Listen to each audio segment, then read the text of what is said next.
drown in my regrets. I can't take back the words I never said.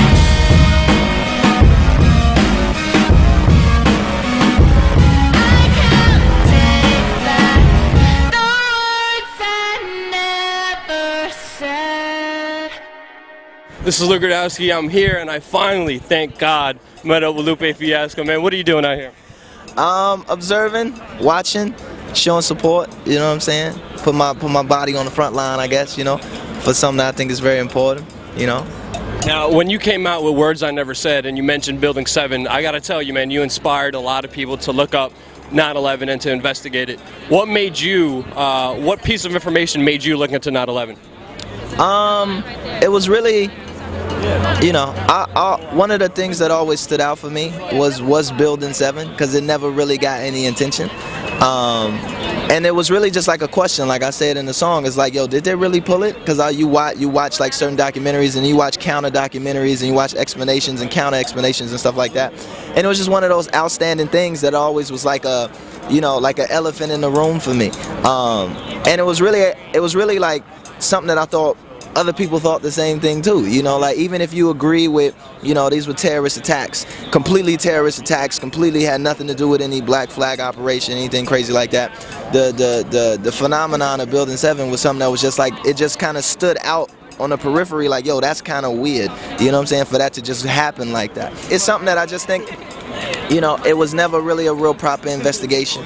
And any time that you can bring up a question to at least get people, you know, people of positions of power and people of positions of influence to start really taking a proper look at that situation, especially because of the repercussions that 9/11 had around the world. You know, like millions of people have died behind that. You know, for the sake of what? You know, for the price of what? You know, what really happened to cause millions and millions of people to die? If it was just a terrorist attack, then so be it. Let that be known. You know, let that be out and vetted so the public can see it. And I think you'll get more support.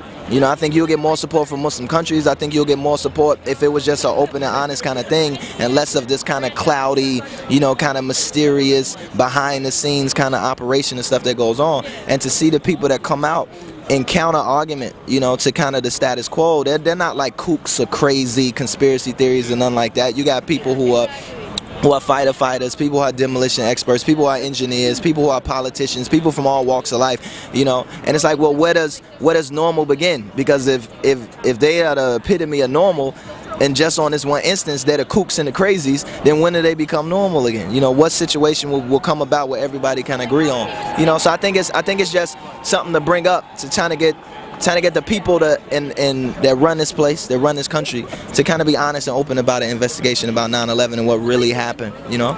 I mean, that's what the mainstream media does. The questions aren't answered even by the victim, you know, for the victim's family members.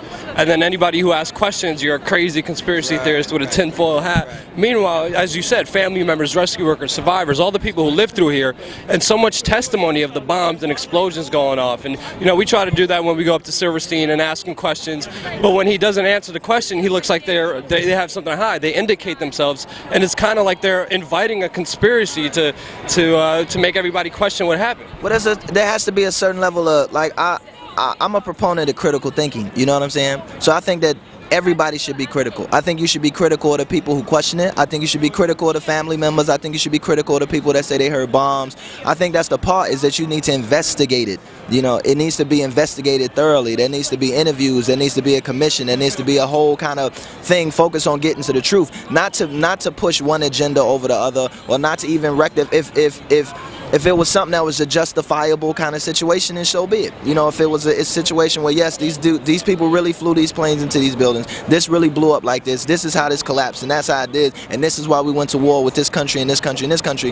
If it's proven, then so be it. Yeah, you know, it's not like I'm trying to, you know, like everything that the government does is bad, or everything that, and at the same time too, everything that the left does is good. You know, it's not that type of situation. For me, it's about critical thinking. you know, and being critical about everything that's going on around you. Even the people that come up, even the family members, even the supporters, even the firefighters that was building, everybody, you know, that was something that I think was never fully vetted and presented to the public, and decisions were just made, you know. So it's an interesting thing. I'm not on any side of the fence on that one. My thing is, let's just get to the truth, and the truth isn't just held by one side of the argument at the same time too. You got to look at both sides, and it's not left and right.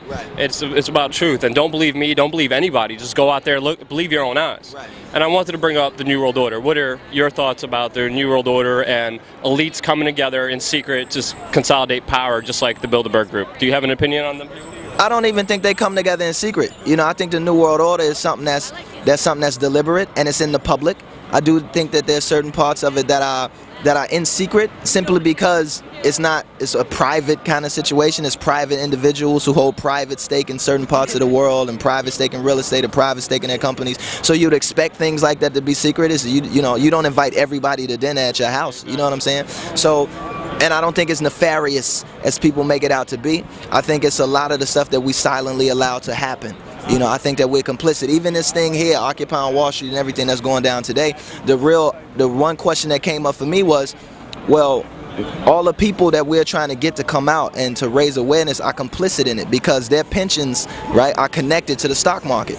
You know, their 401ks are connected to the stock market. Their retirement plans are connected to the stock market. You know, these are people, when you go in and you see those commercials for like Morgan Stanley and stuff like that, and you want to get a portfolio and you want to set up something for your kids or something like that, or you want to invest in something, you're investing into the stock market. You know, when you get your portfolio back, you got a little share of McDonald's, a little share of Apple, a little share of this, a little share of that. And that's the majority of people. You know, that's not like some lunatic fringe, or that's not like some leftist or rightist conspiracy or nothing like that. Those are regular, normal people who go to work 9 to 5, come home, watch TV, watch Dancing with the Stars, lay down, go back to work the next day. You know, so there's a certain level of like, a lot of the stuff that we silently admit to, and then just what the system is. You know, we're a system based on capitalism, we're a system based on consumerism. Even socialist societies are based on consumerism, right? And the issue is consumerism. It's not capitalism. You're always going to have capitalism. You're always going to have capitalism. Somebody's always going to make more than somebody else. That's just the way it is, right? Somebody's always going to own the land, and farmers are going to rent it, and they're going to go, that's just how it's going to go down. You're never going to change that system.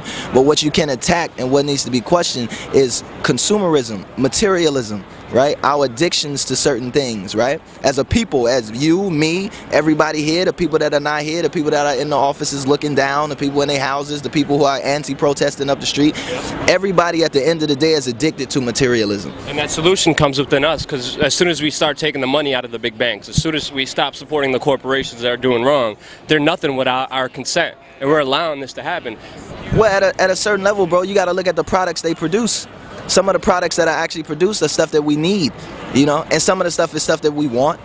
And we blur our own lines between what we need and what we want. You know, you ask somebody to say, hey man, it could be somebody who lives in Harlem who works down here, and you could say, hey, you know, you could just take a bike, and it's like, yo, my man, I can't take a bike every day. I need a car. But when you get in that car, you got to fuel that car. So you're financing ExxonMobil, you're financing Ford, you're financing whatever car company it is, right? You're financing all these different things, right? You're paying the city, because you got to pay for your registration, you got to pay taxes. So you're financing the system just so you can say, hey, I don't want to ride to work every single day because I'm gonna be tired at the end of the day. So how do you address that situation?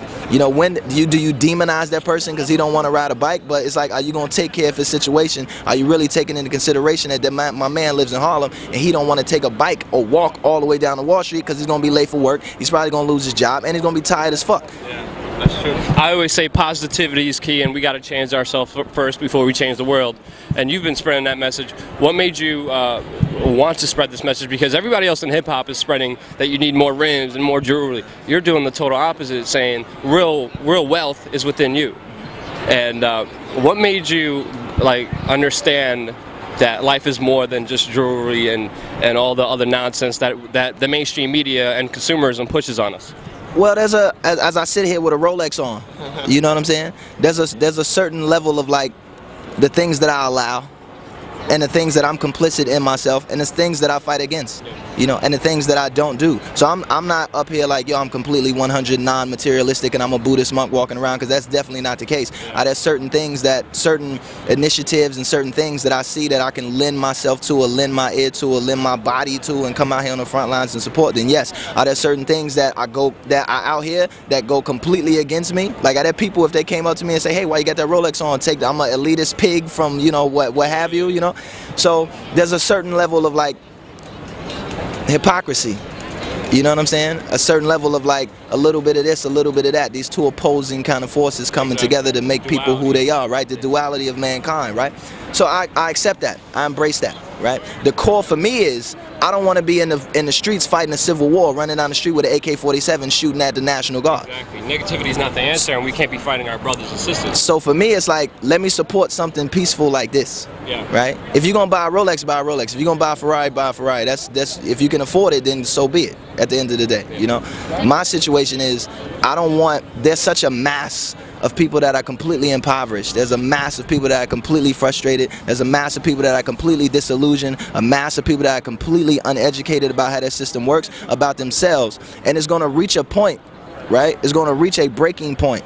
And when that breaking point happens, I don't want to be living in a bunker for 15 years, eating dried food and, you know, and shooting at people to keep them away from my house and shit like that. I don't want that. So while the opportunity is now, and we have things such as this, and we have things such as the internet, and we can propagate the information, and I have my celebrity as a musician, I want to push that. You know, I want to push people to be educated and go out there and read this book and check this book out. Pedagogy of the Press, go get that, read that. You know, like, understand exactly what's going on before we act, you know, and before this shit blows up.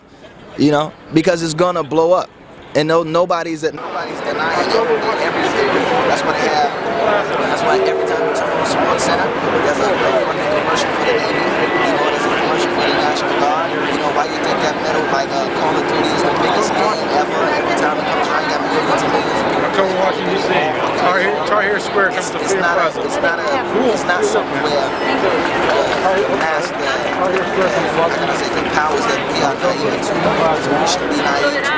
They're prepared way 10 times more than we are. So for me, it's like, you know, as much as we have the opportunity right now to seize the day and kind of seize the minds before it turns into some violent, bloody fucking stupid revolution or something like that, yeah, let's do that. And that's not a threat. And people know it. That's why you go to Texas and guns, everybody got a fucking gun. And everybody say, y'all got this gun because I don't get it. I'm talking about the little old lady down the street to the fucking hit in the woods with 25 AK-47s and a whole militia behind it. Because everybody's expecting something dangerous to happen, something nasty to happen. And I don't want my kids to live in that.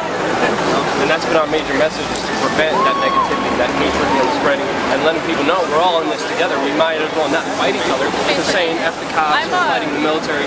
It's only hurting us. Meanwhile, the elites are sitting on top of us, and they're dividing us. And I thank you so much from the bottom line. That message is more important than anything. I think that's more important than revolution. We need to change ourselves. Yeah, because when I first started, it was like, there was so many I appreciate you, man. I really think the war on terror is a bunch of bullshit. Just a poor excuse for you to use up all your bullets. How much money does it take to really make a full clip? 9/11 Building 7, did they really pull it? And a bunch of other cover-ups. Lupe Fiasco. Yeah, this is all of them. I just turned it off. Yeah, this says Truth Rising is a good one. It's about the family members and rescue workers and survivors. Check it out, man.